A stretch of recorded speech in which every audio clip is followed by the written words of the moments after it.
Hello Tacticians, it's Nox here, and today we're going to be looking at the brand new updates for the 1.9 release of Tacticus.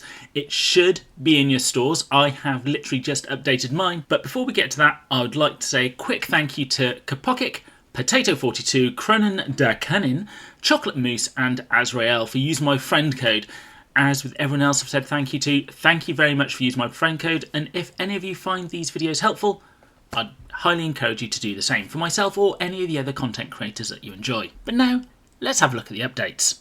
First up is a new feature called Guild Raid Replays, where we can now actually share our battle tactics and best moments by posting a replay of the battle to the guild chat. This would be particularly useful for when we get new guild raid bosses, if you want to show off a high score, or maybe if you want to throw down a gauntlet to a friend in the guild saying, "Can you beat that?" There's going to be a new collectible character, Sarquail, the Hellblaster Sergeant, who's going to be unlockable in the Inner Circle event, which starts on July 16th. The only thing we know about him at the moment is if you go to the Games Workshop website and look at the Hellblasters, they are Primaris Marines carrying a very big plasma gun.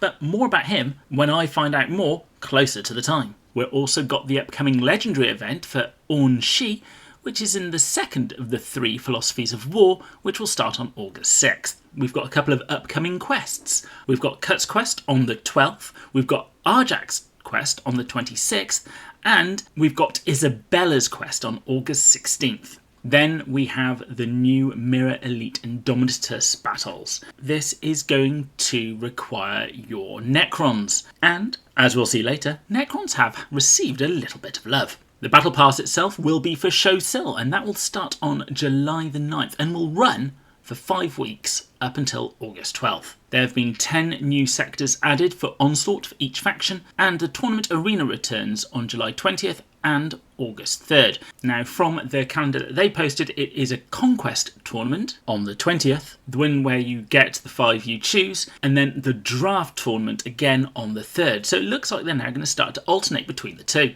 There have been improvements as well. Guilds can now set their criteria to be request when they're looking for new people. So I'm guessing this will actually prompt the guild leaders saying these people are requesting to join, and you can choose from the ones that are requesting. Players can access the guild damage contributors list for defeated bosses. Now this is going to be helpful for any guild out there who wants to make sure that everyone in the guild is actually still playing and, in some cases, pulling their own weight. The next one is a massive one. You can actually see who is currently battling the boss or the adjutants. I don't know about you, but we have had issues in the past where people are attacking the boss and you don't know, and you also go in and you both kill the boss at the same time. This leads to wasted damage, which can be an issue when you're trying to climb up the ladder. Massive thumbs up for that one. The UI informs players when they're no longer eligible to receive guild raid rewards due to inactivity, and the contributors list shows the number of battles played by each player. Again, this is a great little addition. In guild chat, you have a new messages line, very similar to what you will see in Discord, and there are guild gift request improvements and bug fixes. Now, I've not personally seen any issues there, but maybe people have. Google Play and Game Center connect as soon as you start up, and the synchronous PvP board Basin is going to receive a balance adjustment. Obviously, one side has been having a bit too many victories. For the character screen, ascensions can now be undone. No more will you accidentally ascend a character and then instantly regret it. You can now roll that back and get your orbs back.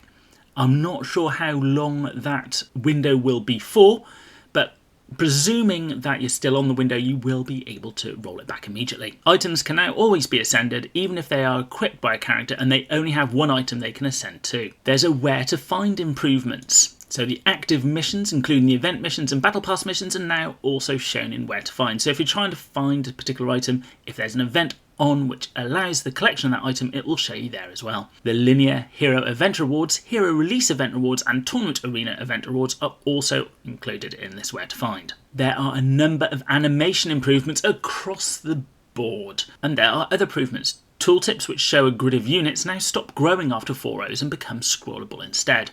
Orbs and ability badges now show a green dot if there's a character that could use them, and their purchase pop-up shows a list of characters that could use them. Tapping upgrades in the inventory opens up the where to find. Now, about the orbs and ability badges, I would love to see that ability where they can show a character that can use them extended to the items which you buy, say from the shop, or even on the mission campaigns when you're running through them. progression, economy, balancing and character changes. So they've reworked the immune trait. Immune units, such as guild raid bosses, are now immune to special hexes and hex effects and cannot have their armour, hits, movement or range reduced. Additionally, they cannot be stunned, suppressed or taunted and don't receive knockback damage. Other effects, like Marker Light, work against immune targets and they can be displaced unless they're also a big target. The Marker Light rework for bosses is massive. If you are a tower enjoyer, this will actually help increase your damage and possibly may lead us to re-looking at some of the bosses to see if we can start using more of our tower against them. They've added 26 more power levels, so I had literally just capped it out at 44. This now takes it up to 70. They've added 9 more guild levels, but there's still a maximum of 30 members in a guild. And they've improved the elite campaign drop chances for common and uncommon upgrades. I would love to see that extended to rare and legendary ones as well as the character drops, please. They have improved the daily login bonus rewards, and they're renaming the Gorse damage type to molecular. I'm guessing it's so that the Necrons are going to be more similar across the board. Speaking of Necrons, there have been a number of changes to the Necron characters. Makatep gets more health and armour, which will make him more survivable. Immerspec now deals molecular damage instead of N-Mythic and deals 6 hits with his melee attack instead of 1. Previously, if you went into melee with him, he would have his 1 Overwatch shot, and then when the next person went in, he would do 0 because that drops by 1 each time. Compare that with Rayvas, who has his 6 flamer shots, and you'll see why there is such a disparity there. Immerspec may now be a character, if you enjoy Necrons, you want to work on.